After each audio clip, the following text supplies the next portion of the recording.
Приветствую вас, с вами вновь я, Артем Денке, и настало время страшных историй. Эту историю я нашел на одном из форумов и решил поделиться с вами, потому что лично мне она показалась достаточно интересной. Готовы?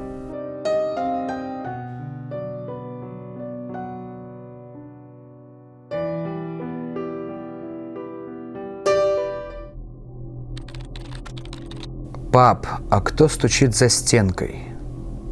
Привет всем. Я пишу это, во-первых, потому что мне очень страшно сейчас. Во-вторых, потому что я давний гость Immergeboard. И да, здесь все мои друзья. В-третьих, потому что мне нужна помощь. Не 100 рублей задонатить, а всерьез, нужна сильно. Сейчас я напишу, что со мной было в последние 2 недели, и это, пожалуй, сойдет за крипипасту. В конце я объясню, какая мне нужна помощь, и если хоть малейший шанс на то, что вы можете ее оказать, пишите на fake-mail need.help.sn@mail.ru. Заплатить прямо сейчас не смогу, но сочтемся потом. В комментах, где вы это прочтете, лучше не писать. Кто будет репостить текст, пожалуйста, не удаляйте адрес почты. Сегодня 25 марта 2016 года. Если вы читаете это значительно позже, значит все уже так или иначе разрешилось. Короче, мне 32 года. В прошлом я программист, скорее веб-макака. Сейчас работаю трубочистом в ДС. Да, натуральным трубочистом. Обычно для всех новый, что такая профессия еще существует, но да, в трубочисты попал случайно 3 года назад, когда сдохла микростудия, в которой мы на аутсоре пилили автоматизированные бизнес-процессы для всяких контор и заводов. А еще магазины на Drupal и WordPress. Куда без них? Кризис, вся херня. Вообще говоря, я искал вакансию промальпиниста, но случайно наткнулся на эту. Название конторы я писать здесь не буду, их даже в ДС не так много. Всего в конторе 9 человек. 3 бригады по 2, шеф, вменяемый вполне мужик, бухгалтерша и то ли зам, то ли секретарь. Я так и не понял, что точно делает этот хлыщ, кроме как ищет клиентов, звонит и ведет группы в соцсетях. Имеем небольшой, но стабильный гешефт. Занимаемся монтажом и обслуживанием дымоходов для каминов и бойлерных, ветконструкций в офисах, здоровенных койлов и в торговых центрах. Ну и, конечно, чистим те самые дымоходы. И не надо шуточек, про дымоходы уже не смешно. Но чаще чистим и обслуживаем ветканалы в панельках. От чего чистим? Поверьте, оно ужасно засирается, особенно в старых домах. А в заведениях общепита вентиляция изнутри зрелище просто блевотное. Точнее, мы занимались этим. Я туда точно не вернусь, и в свете событий в конторе кирдык, скорее всего. Я лично вообще собираюсь переезжать в деревню, как только продам свою квартиру, и к панельным домам, городам больше приближаться не буду никогда. И вам советую, но кто послушает-то? На самом деле это целая наука, что касается трубочистов. На все есть нормативы, проектная документация, планы проверок и т.д. От вентиляции, схемы, закладки, соблюдения ГОСТов, материалов и т.д. Напрямую зависят ваши шансы выжить. Случись в помещении пожар, и случится ли он вообще, если древняя старуха-соседка забудет перекрыть газ, от состояния вашего ветканала зависит, подорвется весь подъезд или таки нет. Сотни нюансов, которые я расписывать не буду, гуглите сами, если охота. Отдельно отмечу, что в России, какой сюрприз, на нормативы и т.б. все кладут с прибором.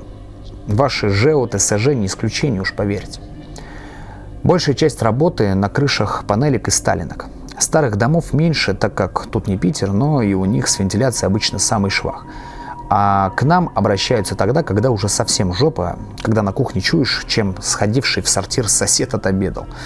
Инструмент у нас самый простой. Гиря и ёрш на длинном тросе, как в средние века.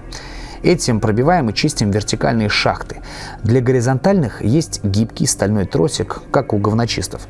Страховочные пояса еще. Из современного широкоугольная камера с подсветкой из светодиодов на конце длинного гибкого щупа. Щуп проталкивается с крыши в вентиляцию любой конфигурации. Картинку смотрим на ноутбуке или мониторчике от автомобильного регистратора. Так осуществляется первичное исследование состояния канала, поиски причин засора и так далее. Кстати, иногда еще шабашим тем, что по просьбе ЖЭО устанавливаем в стояке заглушку на трубе, идущей из квартиры злостного неплательщика. Не совсем наш профиль, но так что знайте, если вы должник Есть на вас управа. Унитаз захлебнется дерьмом, а вы побежите платить, лишь бы заглушку убрали. Насчет законности не знаю, но бывает эффективно. Ну все, вроде ситуацию в целом очертил, теперь сама история. Извините, что будет коротко, нервы не железные. К нам обратился мужик с жалобой на посторонние предметы в вентканале. Чтобы вы понимали, вентканал есть в каждом подъезде. Вертикальная шахта немалого сечения, идущая с первого этажа и кончающаяся на крыше таким домиками. Ну, вы их видели. Иногда есть отдельные каналы-сателлиты под туалеты или кухню. Строение зависит от серии дома. Канал бывает бетонным или жестяным. Его может быть видно в квартире. Такой выступающий из стены распределительный короб. Проходит в каждой квартире. Ветвится на отдельные помещения трубами более узкого сечения. Чего только люди не делают с ним. Свои рукожопые врезки с вытяжек, иногда прямо в общую шахту, чем нарушают схему давлений и воняют своей готовкой на 3 этажа вверх и вниз. Пускают там провода, ставят клапана, перегородки. Некоторые вообще его ломают, чтобы поставить бытовую технику, или забивают нахрен. В общем, смиритесь с тем, что за стеной вашей квартиры есть вертикальная шахта, в которой царит тьма и постоянно гуляет затхлый ветер. С мужиком-клиентом история была такая, что его малой сын и жена говорили, что по ночам что-то стучит им в стену. И вроде как неравномерно, с интервалами. Но потом стуки и поскребывания повторяются. Стучало в стену туалета, санузел раздельный. Сперва грешили на поехавших соседей, но нет. Их в то время вообще не было в квартире. Мужик простучал стенку и смекнул, что что-то долбит ему из вентиляционной шахты. Малой его так и спрашивал, кто, мол, там стучит за стеной. Ссаться начал по ночам или еще что. Короче, мужик нашел нас и вызвал. На первичный осмотр приехал я один. Я с ним и говорил. Вообще бригада меньше, чем из 2 по ТБ состоять не может. Выебут в случае чего и контору лицензии лишат. Но первичный можно и одному. Если вы решили, что вот она крепота, то разочарую. Ситуация достаточно обычная. В шахте может оказаться что угодно, вплоть до кошки или голубя, всякий мусор, тряпки, пакеты и так далее. Ну, обычное дело. А стучало оно и днем, просто днем шумно и не слышно. Да и воздушные потоки ночные от дневных немного отличаются. А причина стуков в шахте всегда ветер, и то говно, что там застряло, банально раскачивается. Просто малой попался впечатлительный, ну и клиент занервничал. Взял я, в общем, ключ от чердака в ТСЖ, расписался, полез, нашел нужный выход, разложил на гудроне крыши моток троса с гирей, ноут, бобину, кабеля от камеры. Начал проталкивать камеру вниз по шахте, закурил заодно. Все как обычно. Гирю я с собой взял, чтобы, если получится, быстро прочистить шахту. По ТБ работать одному нельзя, но и шеф по головке не погладит, если бригаду лишний раз придется из-за ерунды гонять. Здание, кстати, было 12 этажей панелька, серия P46, если кому интересно. В общем, травил я себе кабель потихоньку, посматривал на экран. На экране рывками перемещение вперед, на самом деле вниз, по бетонной шахте. Довольно чистый, кстати. Картинка типичная, видно вперед на пару метров, дальше чернота. И вот тут случилось говно, ребята. Полное говно. На кабеле есть метровые пометки желтой краской, которые я считал. Клиент жил на 7 этаже, поэтому, как я к месту приблизился, стал смотреть в монитор, не отрываясь, и заметил, что вместо поросли сухой пыли на одной из стенок канала что-то вроде черно-бурой слизи с комочками и наростами. Но только на одной. Немного похоже бывает от самодельных кухонных вытяжек, которые и жир с салом с плиты всяко затягивают. Но тут оно было скорее как плесневые сталактиты среди слоя густой жижи. Поблескивало в свете диодов, как влажное. И чем больше я стравливал кабель, тем наросты становились длиннее и кустистее, что ли. Я хер к носу прикинул, провод повертел и понял, что грязная та стенка, которая прилегает к квартире клиента. И такое дерьмо на ней наросло, что впору СЭС вызывать, серьезно. Абсолютно нездоровое что-то, болезненно бурое и мягкое. Ну, это мне показалось, что бурая, камера у нас черно-белая, картинка монохромная. Точно на уровне 7 этажа я остановился, но там не было ничего, кроме этой самой плесени. Ничто не зацепилось, болтаясь за провод или арматуру, ничего такого. Подумал еще тогда, помню про то, какие споры эта растительность может распространять по всему дому. Стал спускаться и заметил, что со стеной шахты что-то не так. Вернулся назад.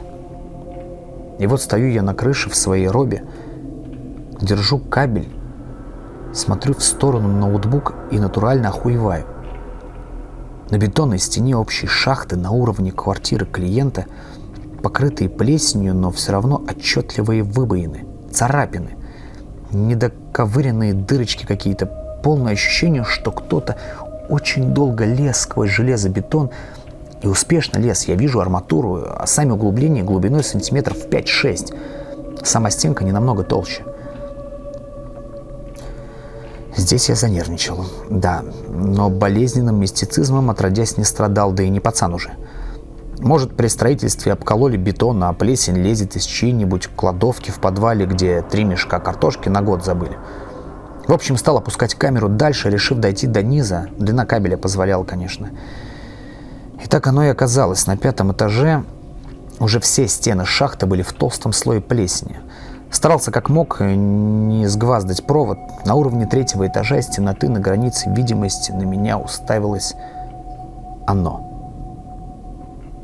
Безглазое, белое лицо. Это было похоже на неподвижную маску из фаянса, смотревшую прямо в объектив. На месте глазниц черные дырки, больше не видно ничего. От внезапности я на долю секунды отпустил кабель, и он скользнул на метр вниз под собственным весом. Картинка на мониторе прыгнула вперед прямо к белому лицу.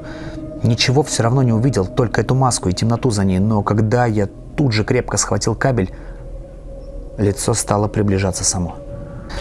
Матерясь от ужаса, я как мог быстро вытягивал кабель, уставившись в монитор выпученными глазами.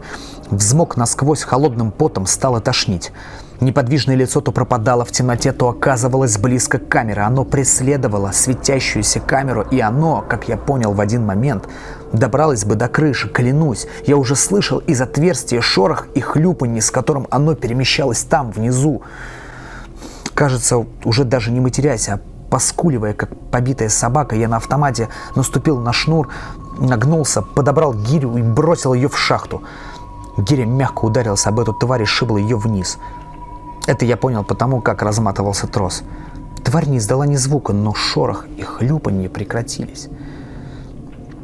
Какое-то время у меня ушло на то, чтобы выбрать весь кабель целиком. На мониторе было пусто, когда камера вылетела из трубы, потерял равновесие и ударился спиной о перила крыши, чуть не упал.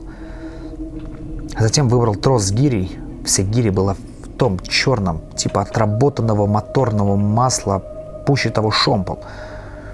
Я обтер об крышу, а штаны спецовки, покидал все добро в сумку и сбежал. Поехал сразу домой. По пути гнал, разбил бампер о бордюр, ну и хрен с ним, машина моя, а не контора. Дома разделся, робу сунул в корзину, мылся кипятком. Мне почему-то казалось, что если на мне будет та слизь, тварь с пародией на лицо сможет найти меня просто по запаху. Позвонил, сказался больным. Сказал, что по последнему клиенту при первичном обследовании ничего не увидел. Вечером встретил дочь из школы, накормил и рано отправил спать. Достал водки и напился. Утром стало полегче, хотя башка раскалывалась. День я сидел дома и думал обо всем этом. Позвонил этот хлыщ с работы. Наутро записал меня в бригаду на выезд к тому самому дому доделать дело. Сказал ему, что завтра выйду. Вечером забрал дочку из школы сам. Я видел то, что видел, понимаете? Я не решил, что мне там почудилось или вроде того. Но с работой сейчас все очень плохо, а у меня малая дочь, я не Рокфеллер. Вдвоем с напарником уже вроде не так страшно. Про себя решил, что посмотрим вместе до 7-го этажа, ниже не пойдем, а просто свалим оттуда. Не нашли ничего и не нашли. Короче, успокоил я себя, вечером еще выпил для храбрости. Утром заехал в контору за Серегой, напарником. Выдвинулись. На крыше я первым делом надел пояс и пристегнулся карабином к перилам. Серега хмыкнул, но ничего не сказал. По ТБ так и так надо пристегиваться, даже на плоской крыше, но сам он не стал. Начали опускать камеру. Не может же там вообще ничего не быть, что-то болтается же. Я травил, Серега смотрел на экран и командовал. Плесень на стенках теперь доходила до 11-го этажа. Сергей вслух рассуждал, что это может быть такое. Я молчал, про себя повторял, что ниже 7-го не пойдем, хоть ты что. Но ниже не понадобилось. Эта тварь ждала нас на 7-м. Понимаете? Устроила типа засаду. Мне экран ноута видно не было, но я все понял, когда Серый закричал. Тут же провод выдернули у меня из рук с такой силой, что если бы не перчатки, пиздец ладоням. На этот раз все было очень быстро. Я успел услышать из вент-канала шум и бульканье и что-то еще. Отпрыгнуть в сторону. Серега как раз поворачивался, и выход канала будто взорвался. Жестяной навес от дождя над ним улетел, громыхая в сторону. Из черного провала во все стороны брызнули какие-то гадкие черные нити или полоски. Был звук вроде взлетающего реактивного самолета, глухой утробный вой, повысившийся за секунду до уровня истошного визга. Видимо, часть шума издавал я орал, я не мог остановиться. Под этот визг мне показалось, что над краем кирпичной кладки, среди клубящейся и липкой на вид массы, показалось то самое бесстрастное лицо Маска. Но смотрело оно не на меня. Сергея схватила поперек тела черная лента, почти прозрачная на просвет, как нефтяная пленка. Его сразу затащило внутрь шахты, он даже не успел до конца повернуться, не успел завершить свое движение. Поднялся в воздух и с криком, сложившись пополам, пропал в отверстии, слишком узком для человека. Меня что-то ударило в грудь, и, опрокинувшись за перила ограждения, я упал с крыши. Окончательно отключился уже в падении. Придя в себя от резкой боли в животе, я был не испуган, а предельно спокоен и сосредоточен. Я сразу понял, что вишу на страховке на высоте 12-го этажа. А поверку, наша страховка последний раз проходила при царе Горохе, но все же она меня спасла. Как скалолаз, цепляясь за веревку и упираясь ногами в стену, я забрался обратно на крышу. Там был бардак и пятно черной дряни 3 метров в диаметре с центром в виде выхода винт-канала. Никакой крови не было. Сняв свой последний комплект спецовки на чердаке и оставшись в майке и трениках, я сел в машину и поехал в школу. Забрал Настю с урока, странно на меня поглядевшей математичке, объяснил, что какое-то время ей надо будет посидеть дома. Позвонил на работу, сказал, что увольняюсь, после чего вытащил и выкинул симку. Пару раз кто-то приходил, звонил в дверь, но я даже к голоску не подходил. Завуч объяснил по домашнему телефону, что Настя по семейным обстоятельствам какое-то время не будет ходить в школу. Взял задание по домашке наперед. Почти 2 недели все было нормально, я выходил только в магазин возле дома, а в конце концов я успокоился. Живем мы на другом конце Москвы от того дома. Работы у меня больше нет, но есть 1060 в заначке, на какое-то время нам хватит. Зарегистрировался на фрилансерских биржах, решил тряхнуть стариной. Все стало очень плохо вчерашней ночью, когда дочка растолкала меня, храпящего на диване, и спросила: «Пап, а кто там стучит за стенкой?» Вот так вот. Кто стучит за стенкой? Это было вчера. Тот мужик сказал, что до того, как он нас вызвал, стучало неделю. Значит, я видел повреждения на бетоне, возникшие за целую неделю. Значит, у меня есть какое-то время до того, как эта сука проест себе дорогу в квартиру. Видимо, сопутствующие каналы, идущие на ванную и туалет, для нее слишком узкие. Не знаю, как она нас нашла. Наверное, это моя вина. Я только недавно постирал ту спецовку, на штанине которой оставалась черная слизь. Наверное, у твари с ненастоящим лицом отличный нюх, и 2 недели она ползла за мной, перетекая по ночам из подвала в подвал через половину города. Сегодня я поставлю в туалете ловушки и куплю у знакомого с рук его сайгу и все патроны, что есть. А теперь я объясню, какая помощь мне нужна. Мне некуда пристроить дочь. Ее нужно обязательно отсюда убрать. Она отличная девчонка, она очень воспитанная, не принесет вам никаких проблем. Я буду регулярно ее навещать. И все расходы и издержки я вам возмещу. Никаких родственников ни по моей линии, ни по линии ее покойной матери у нас нет. Мне нужно, чтобы вы приняли ее у себя ненадолго, на пару недель. Если у вас есть свои дети, еще лучше. Уверен, что тварь идет именно за мной, так что вам ничего не угрожает. А через 2 недели... я со всем этим так или иначе разберусь. Я собираюсь продать квартиру, если получится, пусть даже дешевле, чем мог бы, и уехать с ней в деревню, в Тверскую область. Есть там один вариант – мы сбежим. В сельских домах нет подвалов и вентиляционных шахт, так что если у вас есть хоть малейшая возможность пристроить Настеньку у себя, пожалуйста, как можно скорее напишите мне по указанному мейлу, пожалуйста. А с тем, кто стучится за стенку, уж поверьте, я разберусь.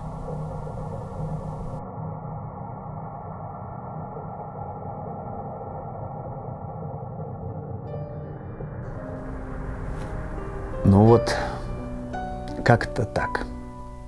Надеюсь, что тебе понравилось, поэтому, пожалуйста, оцени лайком это видео. Напиши обязательно комментарий внизу, чтобы мы понимали, в какую сторону нам работать. Также не забывай про колокольчик, чтобы не пропустить следующую страшную историю. А если у тебя есть страшная история, то присылай к нам на почту. Все это будет в описании. Спасибо, что был с нами.